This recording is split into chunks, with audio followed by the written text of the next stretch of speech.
It's interesting to me that The Outsider was marketed so heavily as a standalone novel when it was first released, because to me it is very obviously a direct sequel to the Mr. Mercedes trilogy. Not like that information was a secret or anything. I knew going into this that the character of Holly would be involved in some way. I guess I just didn't know how intrinsically this story would be connected to those stories. Even apart from the literal connections between the two and the fact that The Outsider very heavily spoils that trilogy, I think they are structured similarly, they're thematically similar, they just have like similar vibes, for lack of a better word. The Outsider as a story just functions in the same way the Mr. Mercedes trilogy does.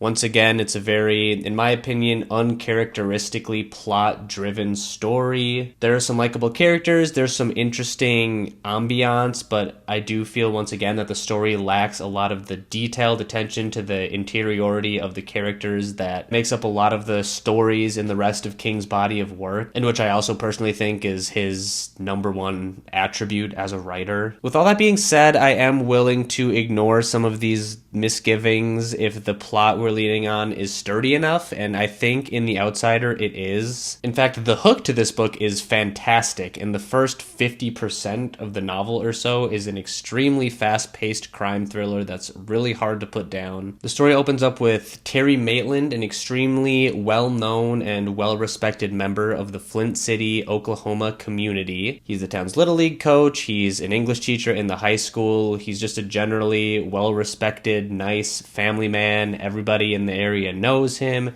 Everybody knows his family. And the book opens up with him getting publicly arrested for this brutal and disgusting rape and murder of this boy named Frank Peterson, who's like another local boy in the area. There is a huge amount of incriminating evidence against Terry, which is what led the police to do the arrest so quickly and so publicly in the first place. There's a ton of eyewitness testimony putting Terry at and around the crime scene at the time of the murder. There's DNA evidence and fingerprints all over the murder weapon and the van used to abduct Frankie Peterson. And on top of that, there's literal video evidence of Terry in a train station nearby, which corroborates one of the eyewitness testimonies as well. It gets interesting, however, when we learn that Terry Maitland has an impossibly strong alibi to all of this. It turns out that he was away in a teacher's conference hundreds of miles away in a place called Cap City. Not only do all his coworkers verify that he was there with them the entire time, including the time that the murder happened, but there are also fingerprints from a bookshop Terry visited in the area. And on top of that, there is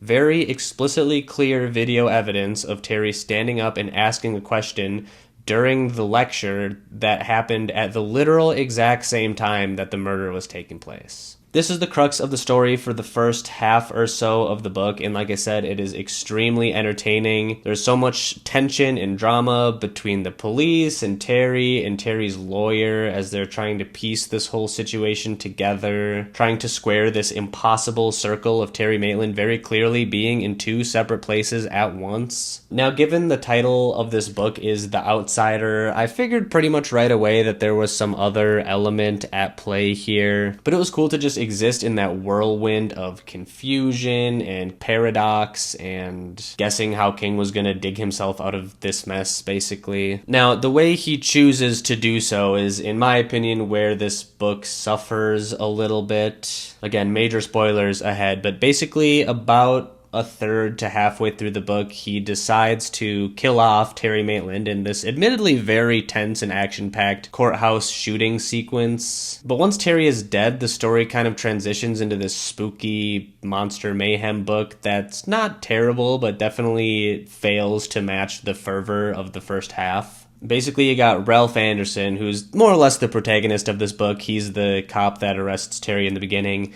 He teams up with Howie Gold, Terry's lawyer, a couple other cop-esque characters, and Holly Gibney from the Mr. Mercedes trilogy, and they all have to come together and work out what is going on. Through some of Holly's experience in dealing with supernatural detective work, they eventually deduce that there is this shape-shifting monster that may or may not resemble a old Mexican folktale called El Cuco, but who they mainly just refer to as the Outsider, who has been taking the form of innocent people in order to commit heinous crimes in their body and basically leaving behind a ton of evidence in order to frame them. They found a similar case to the Terry one that happened in Ohio, and that's how Holly got brought into the whole thing in the first place. The book definitely slows down at this point, pretty significantly, I would say, as you have to wait for all the characters to sort of arduously get up to speed on what's happening, and it's just kind of leading up to this inexorable final confrontation that you kind of know is going to happen the entire time. There is some cool stuff buried in the back half of the book, though. I thought the whole history of the Marysville Hole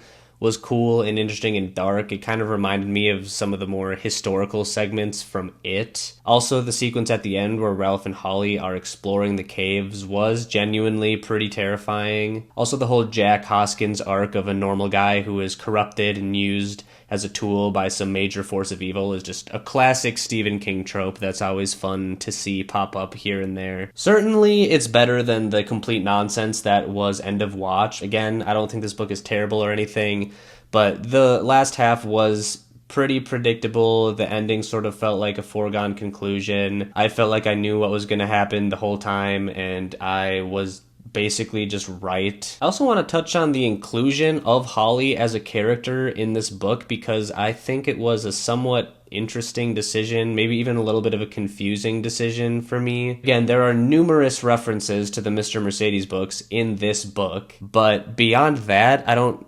really understand why it was necessary to have her be a character in this book. In fact, in some ways, I think it actually might have been better if she just wasn't in it or just wasn't involved. I don't have anything against her as a character. She's perfectly likable. In fact, I think she actually adds some much needed eccentricity to the somewhat bland cast of characters that populate this book. But I almost wonder if the story would have had a more satisfying conclusion if the person who ultimately defeats the outsider at the end was like Terry's wife in a sort of cosmic revenge, or even Ralph Anderson himself as retribution for the way that he handled the case from the beginning. I suppose you did need Holly to figure out the supernatural details because she's a supernatural detective basically, and there was some neat symmetry with Holly using the happy slapper on the outsider, which mirrors the end of Mr. Mercedes, imperceptible as that might be to someone who reads this book without having first read that book. But the whole thing just felt a little forced to me. This is actually kind of similar to how I felt reading Finders Keepers, which is probably my favorite book in this whole universe, which is that the story itself is fine, but the Hodges stuff is actually kind of unnecessary. As it stands, The Outsider to me is a clear tale of two halves. I think it might actually be worth the read for the blistering first half alone, but after that it gets a bit too drawn out, and even though there's some interesting stuff here and there, the